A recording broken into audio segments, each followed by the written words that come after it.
Warrior Cats into the Wild. Prologue. A half-moon glowed on smooth granite boulders, turning them silver.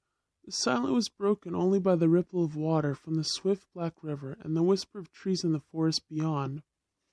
There was a stir in the shadows, and from all around, lithe dark shapes crept stealthily over the rocks. Unsheathed claws glinted in the moonlight, wary eyes flashed like amber. And then, as if on a silent signal, the creatures leapt at each other, and suddenly the rocks were alive with wrestling and screeching cats. At the center of the frenzy of fur and claws, a massive dark tabby pinned a bracken-furred tom to the ground and drew up his head triumphantly. The tabby growled. "How dare you hunt in our territory? The Sunning Rocks belong to ThunderClan." "After tonight, Tiger Claw, this will be just another RiverClan hunting ground." The bracken-furred tom spat back. A warning yowl came from the shore, shrill and anxious. Look out! More RiverClan warriors are coming! Tiger Claw turned to see slick, wet bodies sliding out of the water below the rocks. The drenched RiverClan warriors bounced silently up the shore and hurled themselves into the battle without even stopping to shake the water from their fur. The dark tabby glared down at Oakhart. "You may swim like otters, but you and your warriors do not belong in this forest." He drew back his lips and showed his teeth as the cat struggled beneath him. The desperate scream of a ThunderClan she-cat rose above the clamor. A wiry RiverClan tom had pinned the brown warrior flat on her belly. Now he lunged toward her neck with jaws still dripping from his swim across the river. Tiger Claw heard the cry and let go of Oakhart. With a mighty leap, he knocked the enemy warrior away from the she-cat. "Quick, Mousefur, run!" "Run," he ordered. Before turning on the RiverClan tom who had threatened her, Mousefur scrambled to her paws, wincing from a deep gash on her shoulder, and raced away. Behind her, Tiger Claw spat with rage as the RiverClan tom sliced open his nose. Blood blinded him for an instant, but he lunged forward regardless and sank his teeth into the hind leg of his enemy. The RiverClan cat squealed and struggled free. "Tiger Claw!" The yowl came from a warrior with a tail as red as fox fur. "This is useless. There are too many RiverClan warriors." "No, Redtail. ThunderClan will never be beaten." Tiger Claw yelled back, leaping to Redtail's side. "This is our territory." Blood was welling around his broad black muzzle, and he shook his head impatiently, scattering scarlet drops onto the rock. "ThunderClan will honor your courage, Tiger Claw, but we cannot afford to lose any more of our warriors," Redtail urged. "Bluestar would never expect her warriors to fight against these impossible odds. You'll have another chance to avenge this defeat."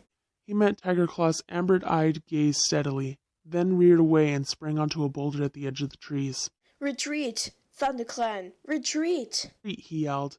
At once his warriors squirmed and struggled away from their opponent, spitting and snarling. They backed toward Redtail. For a heartbeat, the RiverClan cats looked confused. Was this battle so easily won? Then Oakhart yelled a jubilant cry.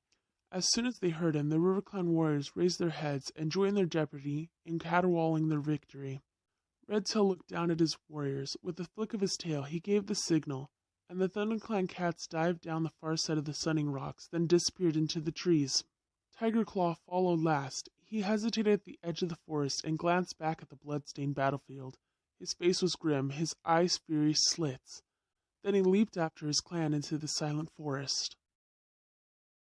In a deserted clearing, an old gray she-cat sat alone, staring up at the clear night sky. All around her in the shadows, she could hear the breathing and stirring of sleeping cats.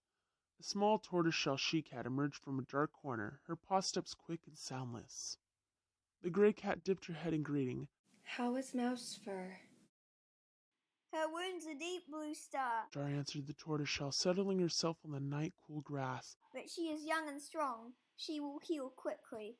"And the others?" "They will all recover too." Bluestar sighed. "We are lucky not to have lost any of our warriors this time. You are a gifted medicine cat, Spottedleaf." She tilted her head again and studied the stars. "I am deeply troubled by tonight's defeat. ThunderClan has not been beaten in its own territory since I became leader," She murmured. "These are difficult times for our clan. The season of New Leaf is late, and there have been fewer kits. ThunderClan needs more warriors if it is to survive." But the year is only beginning. Spottedleaf pointed out calmly. There will be more kits when Greenleaf comes. Perhaps, but training our young to become warriors takes time.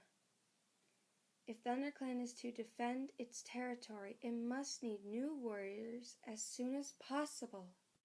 Are you asking StarClan for answers? Meowed Spottedleaf gently, following Bluestar's gaze and staring up at the swath of stars glittering in the dark sky.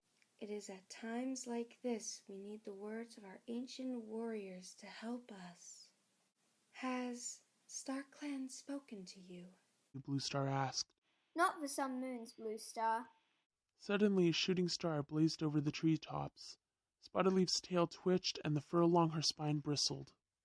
Bluestar's ears pricked, but she remained silent as Spottedleaf continued to gaze upward. After a few moments, Spottedleaf lowered her head and turned to Bluestar. It was a message from StarClan. She murmured. A distant look came into her eyes. Fire alone can save our clan. Fire? But fire's feared by all the clans. How can it save us? Spottedleaf shook her head. I do not know. But this is the message StarClan has chosen to share with me. The ThunderClan leader fixed her clear blue eyes on the medicine cat. You have never been wrong before, Spottedleaf. She meowed. If StarClan has spoken, then it must be so. Fire will save our clan.